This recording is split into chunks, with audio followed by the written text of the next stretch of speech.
Personal use, you're making a video Yeah, that's all the it police is. station. Yeah, that's right. Right, any particular reason why you're doing it? Are you recording me? Yes. You have to let me know, by the way, before you start. I'm telling You always say this. that I have dealing with, I will be recording. Yeah, I'm not saying you can't record. I'm happy for you to record, but you have to let me know before you What start we're doing is we're recording trying to me. understand why you're recording the entrance to a police station. Oh, I just said I'm making a video. What's the video for? My own recreation. Right, so no way. Told you twice now. Right, yeah, so we're just trying to establish the facts because this is what we're trying to do. It's been very suspicious. Previous on that said the entrance to a police station was recording. Right, so if you're saying all you're doing is recreation for race, then we will find this video here on YouTube or online at all next coming time. Footage credit goes to Kohlbergs. Link in the description, check them out. This one's full of tension, attitude, and pure accountability energy. You'll see exactly why knowing your rights makes all the difference. Let's jump straight in. Yes then, sorry. Always forget.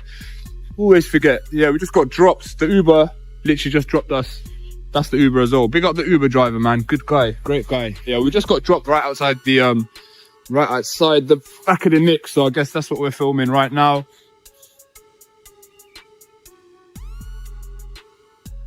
But yeah, just gonna let them know what's going on. Hi, I'm just making a video just in and around the precinct of the police station. I thought I'd just let you know before I continue. Sorry, what's that? You do a video around the police property, you need permission. Permission from who? I'm not exactly sure. Okay, just making you aware, I'm going to be, around the back. Okay, I disagree with you on that, but I thought I'd be polite and just kind of give you a heads up as to what's going on. Okay? Sorry, can you let me leave, please? Excuse me. Could you open the door to let me leave? Hi, can we just have a chat outside? I don't want to be locked in here. You can appreciate that. Hi. Right? Yeah. Okay. What's the score? What's the issue? Oh, nothing. I'll just let them know that I'm just making a video around the precinct of the police station. For any particular reason? Just my own recreation. Okay.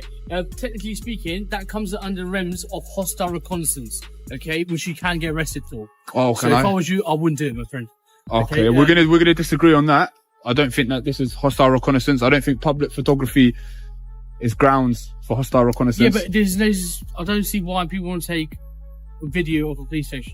My friend, I've just come into the reception. Alright guys, the video opens with a hard reality check as the narrator steps out of an Uber and walks straight toward the rear of the station, already sensing tension in the air.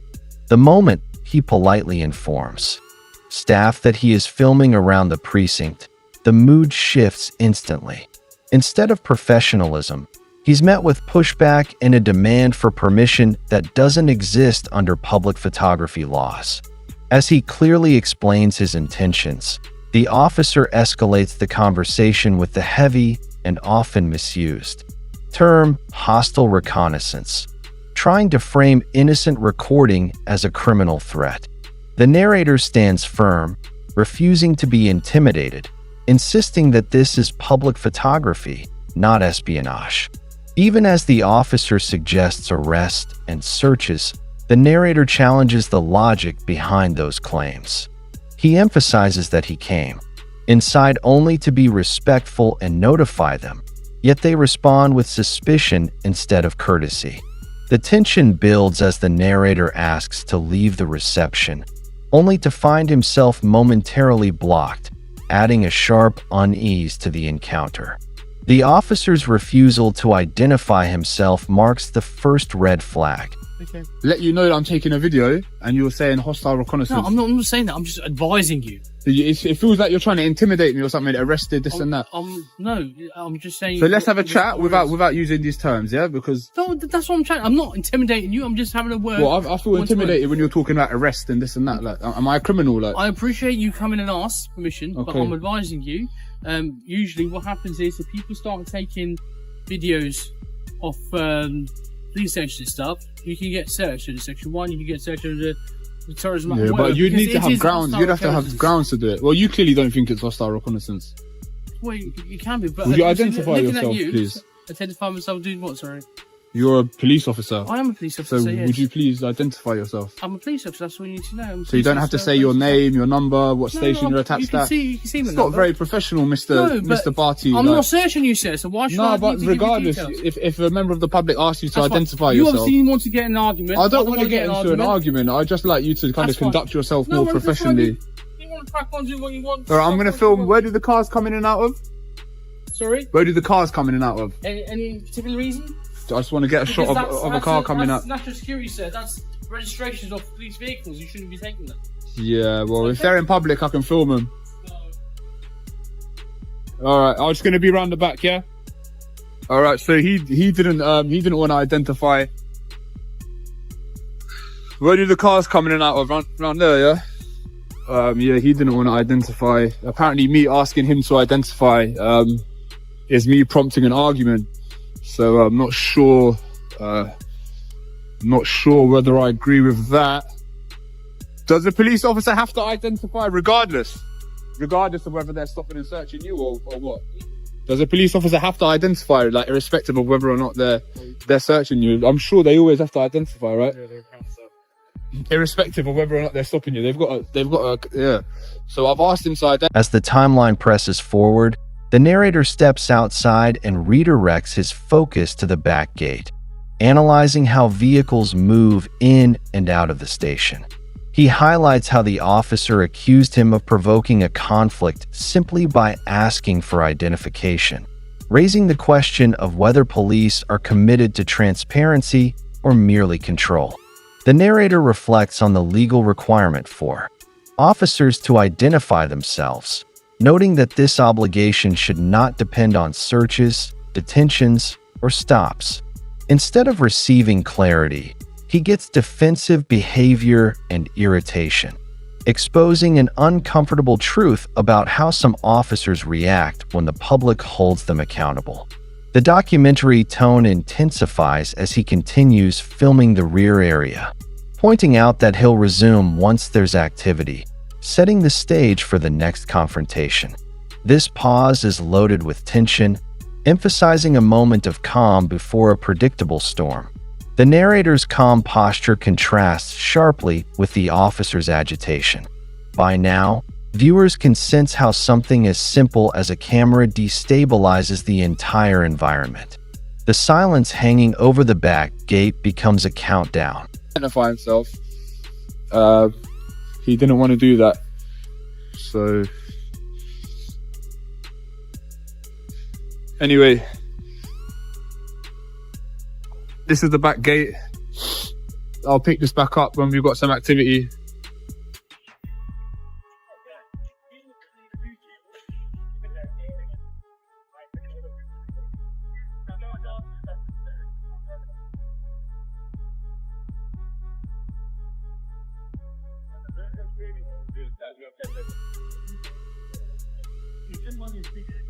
Right there, sir.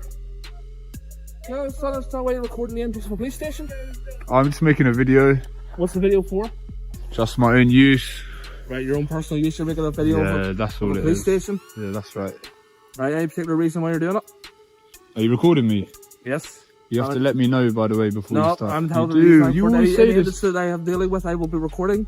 Yeah, I'm not That's saying you standard can't record. practice. I'm happy for you to record, but you have to let me know before Yes, but you all start we're doing is we're recording trying to me. understand why you're recording the entrance of a police station.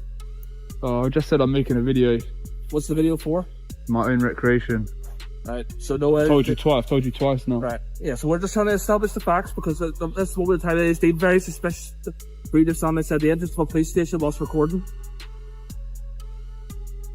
Right, so if you're saying all you're doing is recreational risk, then we will find this video appear on YouTube or online at all next coming time? Not, he doesn't say record YouTube, not for YouTube yet. What? The next encounter begins when a new officer steps up and questions the narrator's purpose with the same suspicion-heavy tone. When asked whether he's being recorded, the narrator reminds the officer of policy. Officers must declare recording before collecting audio. Instead of professionalism, the officer repeats the same cycle of suspicion, pressing him for reasons as if filming a police station were an anomaly. The narrator clarifies again that it's for personal use, yet the officer keeps implying that. The video will end up online, exposing the underlying assumption that filming equals hostile intent. This paragraph of the documentary dives deeper into the officer's mindset, showing how routine public accountability is treated like a crime. The narrator stands unshaken, questioning why the simplest legal act triggers accusations and fear. By now, the officer's body language, questions, and tone reveal how deeply uncomfortable they are with transparency.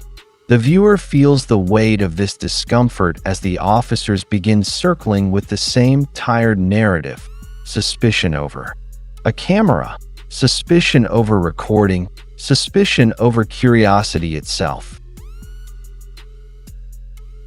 Here we go, he's gonna bite, I think. Hello, mate. Sorry, can I ask you why you're filming people going in and out of police stations? No, I'm just making a video. Can you keep 2 meters distance from me, No, please? time. Can you keep 2 meters distance from me, please? You got some ID on yourself? I don't have ID, no. And even if I did, I wouldn't show it to you. At the moment, I'm considering detaining you under the Terrorism Act. Oh, I don't think that's a good idea. So, can you explain to me why? I don't need to explain nothing to you, mate. I suggest you keep 2 meters distance from me, mate. You can move back if you want. I suggest you keep 2 distance. You've got a 2 face meters. mask if you want to put that on. That'd be I great. didn't say anything about masks. So, can you explain to me why you want to be doing it? I don't have to explain anything, mate. Don't start saying things about detaining this and that. You don't have any grounds to detain me. Well, at the moment, you're videoing people going in and out of the police station. I suspect that's probably because you want to put something on YouTube. But So there why is- did you just bring up terrorist acts? because it's a restricted building, isn't it? All right, well, People do that. don't backpedal now, mate. If you come and talk to me nicely, I'm not gonna have this attitude with you. But I showed you my ID. I'm not going to sort of like ask you how you date. And I'm still asking you for 2 meters distance, and you still are not respecting that. So if you can walk backwards, I don't mind. You seem a bit nervous. Are you alright? Just cold. You sure? You just seem a bit nervous. Just relax, mate. I'm not hostile. No. Right. Yeah, just calm down, mate. Relax. It's not that cold. Great. You're good, man. Don't worry. You're good. You're good. I ain't no terrorist. I ain't here for no trouble. You're good, I don't man. think you are, but Then the energy spikes when another officer approaches, immediately demanding ID and pushing the threat of a terrorism detention. The narrator quickly rejects the claim, insisting that no lawful grounds exist for such an action. Instead of calming the situation, the officer crowding into his space ignores repeated requests for social distance, showing zero regard for personal boundaries. As pressure rises, the narrator flips the dynamic, calling out the officer's nervousness and reminding him that he's not a threat. This shift exposes the fragile nature of the officer's confidence, revealing someone who expected instant compliance but instead collided with knowledge and resistance. What starts as an attempted intimidation turns into a reversal, leaving the officer speechless and scrambling to recalibrate. The narrator challenges him to apologize for his aggressive approach, highlighting the difference between lawful engagement and emotional overreaction. By now, the tension transitions from confrontation to exposure, revealing how poorly trained some officers are when civilians refuse to fold under pressure. Relax. Just relax. so Relax. what's the relax. idea though? Excuse me? Why do it though? I just mean when you approach a member of the public, like immediately saying detaining and this and that, it's not No, a I very didn't good way to go immediately about say things. that. Well, can you first thing apologise for that I then? asked you. Can what you do do? apologise for saying that? So, I mean, if you just said, oh, "Look, I'm videoing because I'm interested in what's going on," then I'd be like, "Yeah, that's fine." But when you're immediately saying, "I'm not going to tell you anything," Yeah, because you've immediately come like on the front foot trying to like interrogate me. Like that's where we have a problem. what the issue is, you weren't doing anything, so I was walking into the police station. Then both of you are filming me. I don't quite get. Mate, why there's no you need to do be that. nervous. I've told you this. Like, I'm trying to put you at ease. I'm sure you're about to be briefed anyway. Okay. I think these guys are alright. Yeah. You're right. Yeah. Just want to make sure you're right. Could you Okay, let me know before you turn that on, please? Okay, it's turned on now, alright? All right, just it's in your policy. You have to let me know I'm before. recording right now, okay? So have you guys same thing already? Yes, yeah, it's working already, yeah. No. Okay. Okay, take care, yeah? Okay.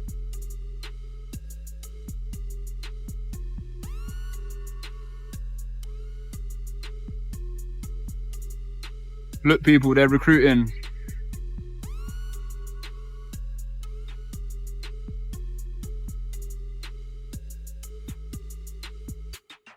And just like that. I don't get why he was so nervous. Like, did you notice him? He was all shaking up, bro. Like, God forbid you apprehend a real terrorist. Now it's gonna give. As the final minutes unfold, the narrator summarizes how rapidly the officer's confidence crumbled the moment their authority was questioned. He points out how both officers recorded him without proper notice, misused legal terminology, and projected suspicion based on nothing more than a camera. Even after multiple explanations, they remained shaky, visibly nervous, and unsure how to proceed without leaning on exaggerated threats. The narrator's calm critique exposes the gulf between how officers should operate and how they actually behave when placed under public scrutiny. Before walking away, he notices the station recruiting, remarking sarcastically on the type of applicants being accepted. The final reflection lands hard. If filming can make trained officers tremble, how would they respond to a real threat? The video closes with this piercing question, leaving the audience unsettled and fully aware of the imbalance between public rights and police reactions. The last seconds reinforce the documentary's central message. Transparency alone shouldn't terrify the people sworn to uphold it.